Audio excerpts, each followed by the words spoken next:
Friends, आज आपण करतोय चिकनचा कबाब. त्यासाठी मी इथे चिकनचा खिमा घेतलेला आहे. हा बाजारात असाच मिळतो किंवा आपण घरात आणून सॉफ्टवाले पीसेस असतात त्याला मिक्सरमध्ये लावून घ्यायचं. ओके, तर आता याच्यात काय काय घालूया ते बघा. अगदीच पाव चमचा काळी मिर पूड घालायची, जिरे पूड 1 चमचा घालायची, धणे पूड 1 चमचा, बेसन 2 चमचे, कोथिंबीर आणि पुदिना याची पेस्ट करून घेतली आहे.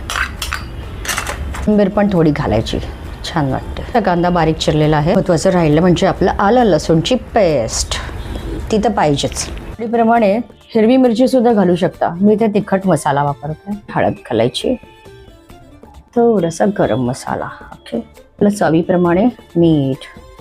त्याला एक बाइंडिंग करण्याकरता 1 अंड घेतलंय मी इकडे, ते घालूया. चिकनला आंबट थोडंसं काहीतरी पाहिजेच.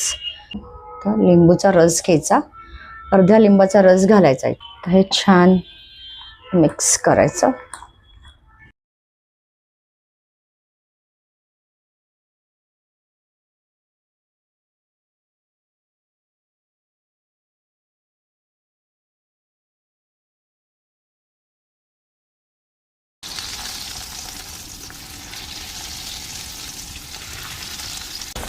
कबाबना आपण ब्रेड क्रम्स लावून तळलेले आहेत. ते कसे कुरकुरीत होतील. आता ते दोन्ही बाजूला गोल्डन कलर आलेला दिसतोय म्हणजे आपले कबाब झालेले आहेत. तर ते काढू शकतो आपण. बघा, तर दोन्ही बाजूनी गोल्डन आलेला आहे. ओ, क्रिस्पी झालेत. बघितले, असा आवाज येतो बघा. नाही आला.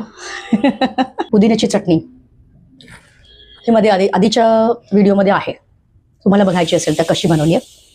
पुदिन्याची चटणी आणि कबाब, सुंदर कॉम्बिनेशन. क्रिस्पी झालेत, सुपर. तर माझी ही रेसिपी तुम्हाला आवडली असेल तर प्लीज लाईक करा, शेअर करा, सबस्क्राईब करायला विसरू नका, कारण ते मोफत आहे. आणि मला इंस्टावरती फॉलो करा.